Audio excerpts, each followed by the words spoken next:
말씀 마가복음 4장 30절로 32절만 통해서 무릎 꿇고 있는 나무, 이런 제목으로 함께 하나님께서 오늘 은혜 주시기를 바랍니다. 미국의 그 시골의 통나무집에 병약한 한 남자가 살고 있었습니다. 그 집 앞에는 큰 바위가 있었는데 그 바위 때문에 집 출입이 너무나 힘들었습니다. 어느 날 하나님이 꿈에 나타나 말씀했습니다. 사랑하더라, 집 앞에 바위를 매일 밀어라. 그때부터 그는 희망을 가지고 매일 그 바위를 밀었습니다. 8달이 지났습니다. 점차 자신의 꿈에 회의가 생기기 시작했습니다. 이상한 생각이 들어서 바위의 위치를 자세히 측량해 봤습니다. 그 측량한 결과 바위가 1인치도 옮겨지지 않은 것을 발견했어요. 그는 현관에 앉아서 지난 8달 동안 헛수고가 원통해서 눈물 흘리고 울고 있었습니다. 바로 그때 하나님이 찾아오셔서 그 옆에 앉으며 이렇게 말했습니다. 사랑하더라, 왜 슬피 우느냐? 그가 말했습니다. 제가 우는 이유는 하나님 때문에 울고 있습니다. 하나님 말씀대로 지난 8달 동안 희망의 품을 안고 바위를 밀었는데 바위가 전혀 옮기지 않았습니다. 그때 하나님께서 말씀하시기를, 나는 네게 바위를 옮기라고 말한 적이 한 번도 없다. 그냥 바위를 밀라고 했을 뿐이다. 이제 그만 거울로 가서 거울 앞에서 내 자신을 봐라. 그가 거울 앞으로 갔습니다. 곧 그는 자신의 변화된 모습에 깜짝 놀랐습니다. 거울에 비춰진 남자는 병약한 남자가 아니라 근육질의 남자로 바뀌었습니다. 동시에 어떤 깨달음이 스쳐 지나갔습니다. 지나간 8개월 동안 밤마다 하던 기침이 없어졌구나. 매일 기분이 상쾌했었고 잠도 잘 잤었지. 하나님의 계획은 바위의 위치를 변화시키는 것이 아니라 그를 변화시키는 것이 하나님의 목적이었습니다.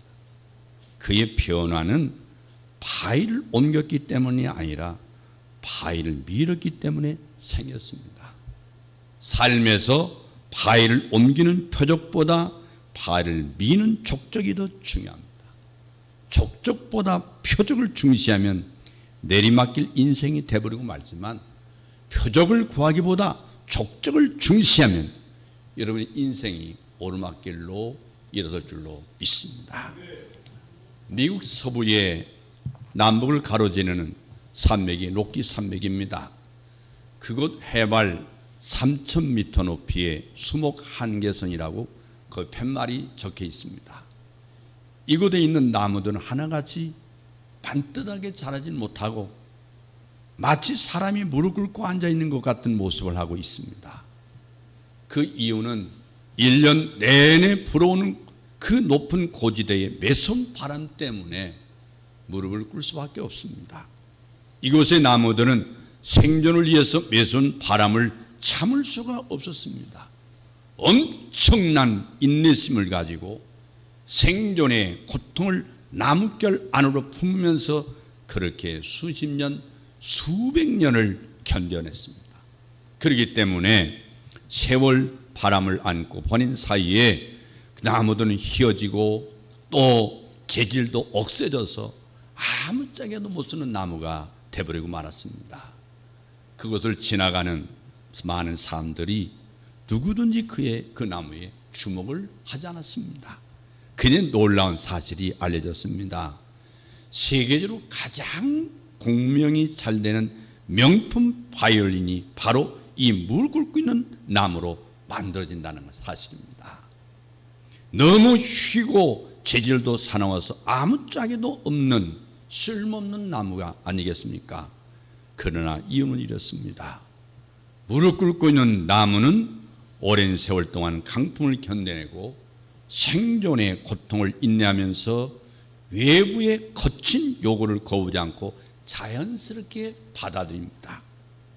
그런 사이에 바깥 세계와 함께 그 울어주는 특별한 재질로 바뀌었습니다.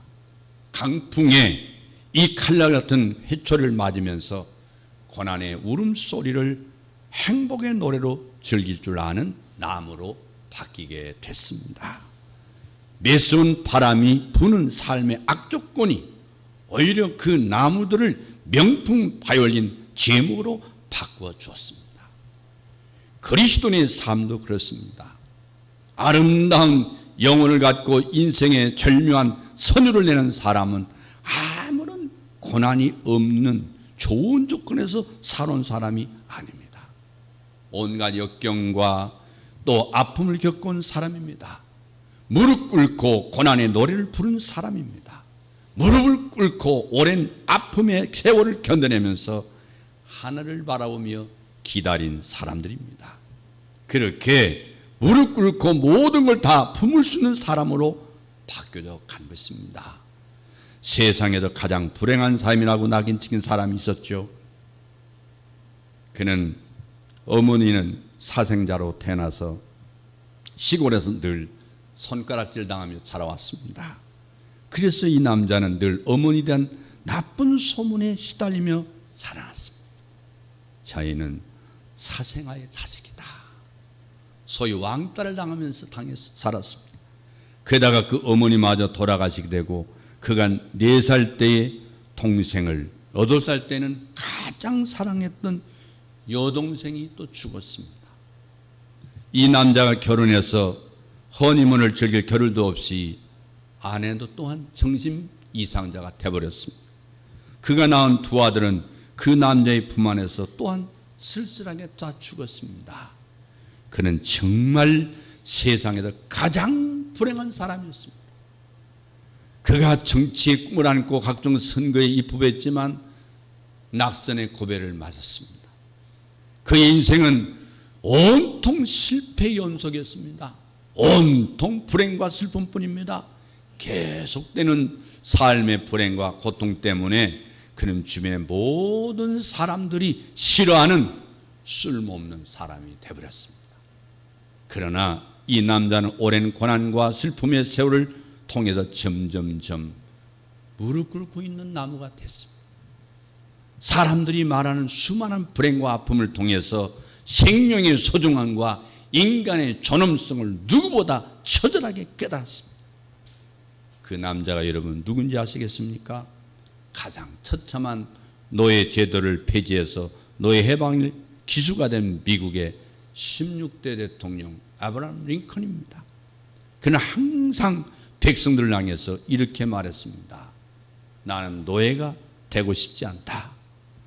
그렇다고 주인이 되고 싶지 않다. 인간 누구나 평등한 존재이다. 그는 고난과 아픔을 인생의 귀중한 자산으로 삼아서 가장 존경받는 지도자, 정치가로 우뚝 서게 되었습니다.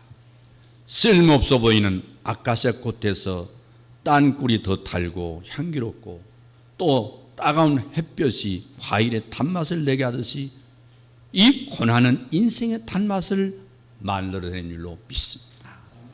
이런 못난 나무가 이 장마천에 산을 지킨다는 말이 있지 않습니까?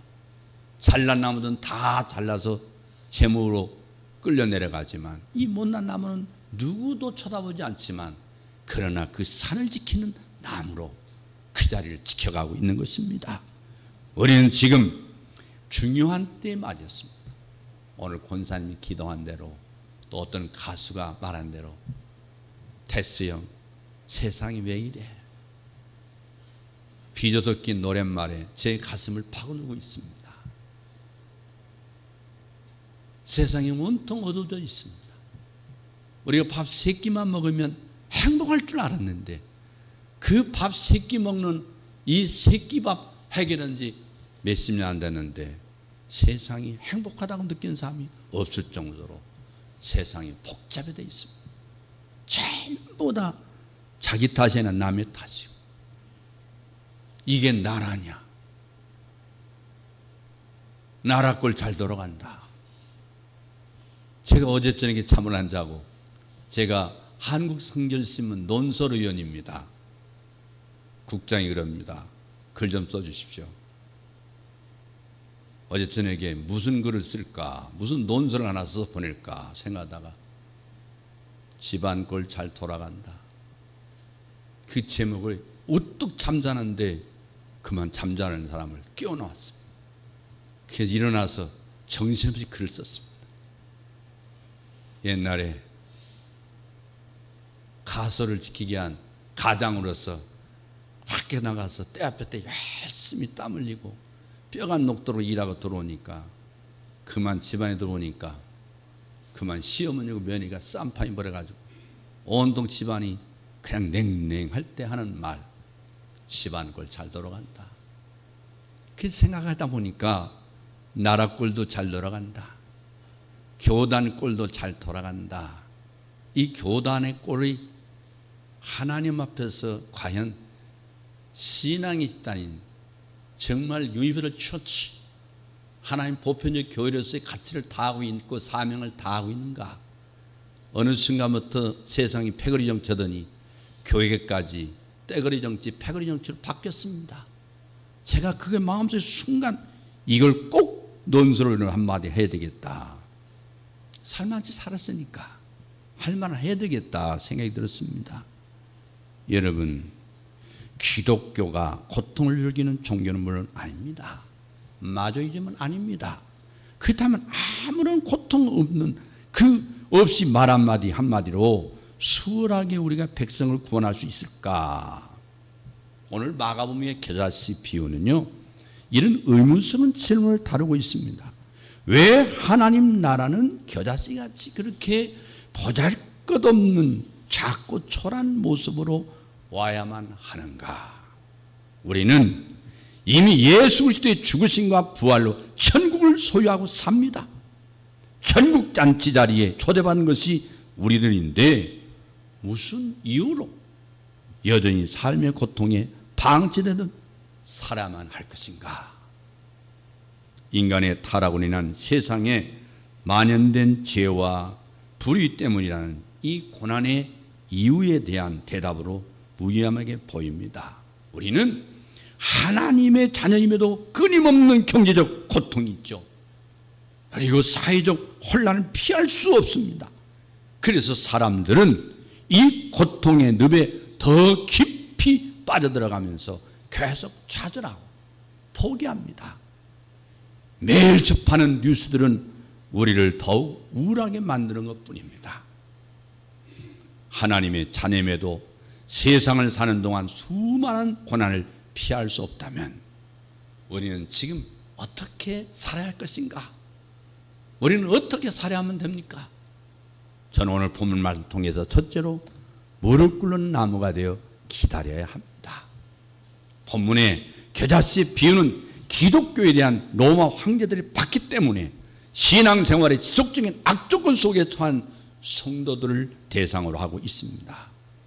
황제들의 위엄과 그 위협과 유혹은 날로 커지지만 제자들의 모습은 너무나 작은 겨자씨처럼 별 신통치 않아 보입니다. 복음 운동 역시 너무 초라해 보였기 때문에 당시의 성도들은 낙심과 좌절에 빠져 있었습니다. 겨자씨 같은 삶은 영광의 십자가가 아니라 고통스러운 십자가를 붙들고 사는 성도들의 모습입니다.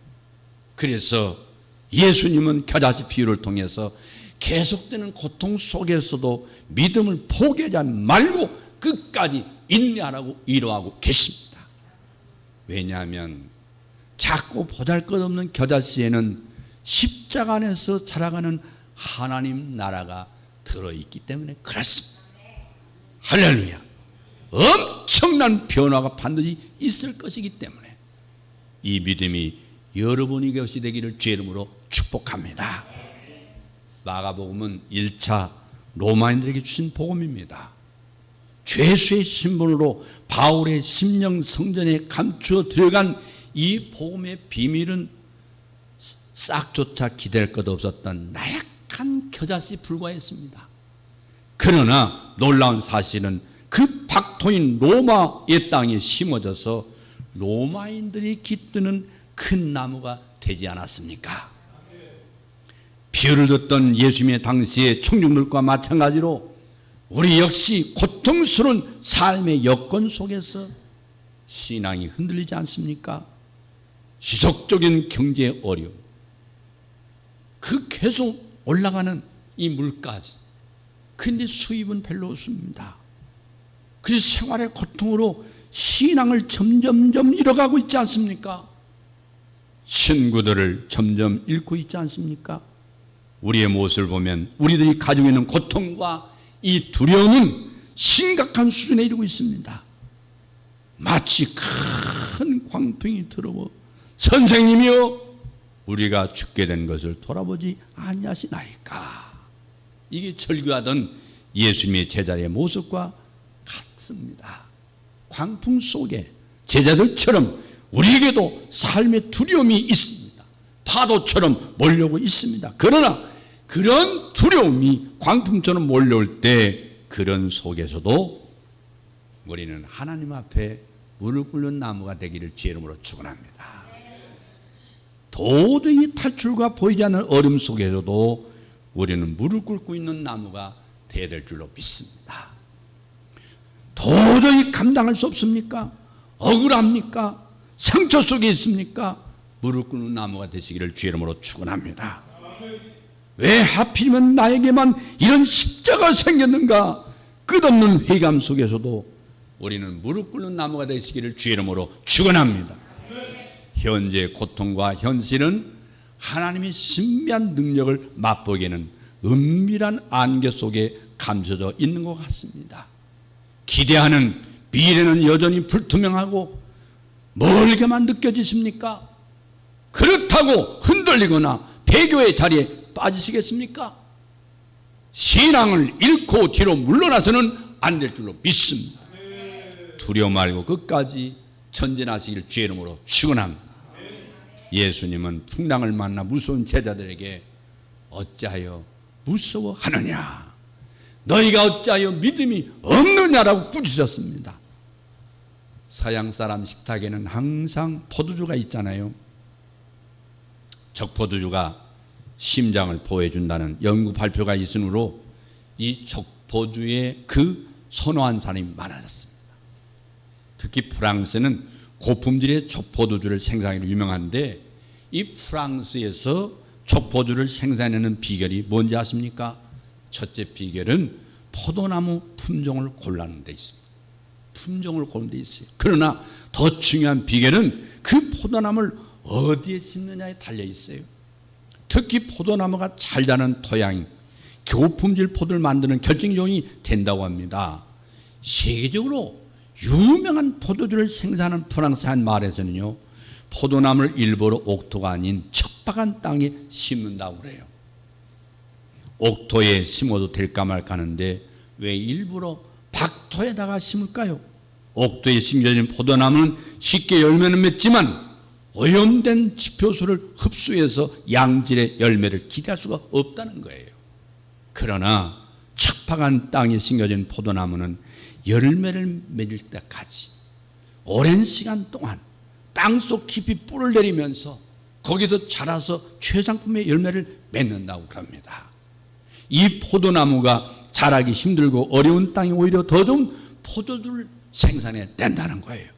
이는 고난의 삶을 사는 성도들에게 고난의 유익이 없다는 우리에게 말씀해주고 있는 말씀입니다.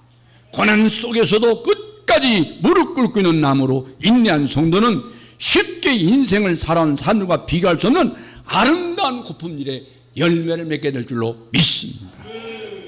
여러분, 고난을 즐길 수 있는 수는 없겠지만 고통 속에서도 끝까지 기다리면서 그러면서 고품질의 포도를 생산하고 명품 바이올을 만드는 목재가 되어 있지 않습니까?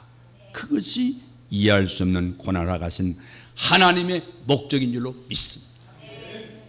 여러분, 하나님 나를 아주 작은 겨자씨에 담아서 보내신 이유가 여기 있습니다. 하나님이 허락한 고난은 뜻없는 고난이 없다는 겁니다. 최후 승리를 이룰 때까지 인내하며 무릎 꿇는 나무가 되시기를 주의 이름으로 축원합니다. 축원합니다. 두 번째는 무릎 꿇는 나무가 되어서 끝까지 주님을 바라봐야 합니다. 하나님 나라는 공중의 새와 같은 우리 인생들에게 그늘을 제공하는 영원한 보호처가 됩니다. 오늘 본문 말씀 보면은 풍랑을 무서워하는 제자들의 모습과 풍랑을 잔잔케 하는 예수님의 권위를 연결시키면서 4장 35절로 41절 말씀입니다만 권능의 주님을 의지하도록 권면한 목적을 가지고 있습니다. 즉 그를 믿으라는 말씀입니다. 그분을 바라보라고 하는 말씀입니다. 주님은 촉구하고 있습니다. 바라보라, 믿으라. 우리가 중요할 점은 제자들이 풍랑이 잔잔하게 된 이후에야 바람과 바다도 순종하는 능력의 주님인 줄 알았다고 41절에 말씀하고 있어요. 이런 현상은 예수님이 죽은 야일의 딸을 살린 사건과 12회를 혈루증 앓는 여인을 회복시키는 사건을 통해서도 거듭거듭 강조하고 있습니다.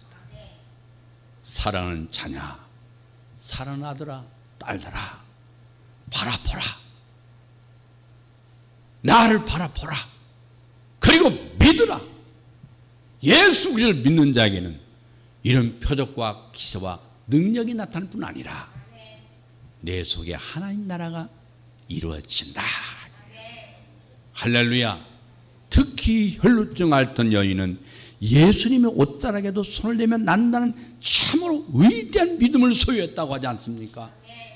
그 여인도 삶의 아픔과 오랜 상처 속에서 무릎 꿇고 있는 나무가 되었던 사실입니다. 예수님은 그 여인의 믿음을 극찬했습니다. 이런 믿음이 바로 예수님의 제자들에게 그리고 로마 네로 황제의 박해 속에 처했던 성도들에게 요구했던 믿음이었습니다.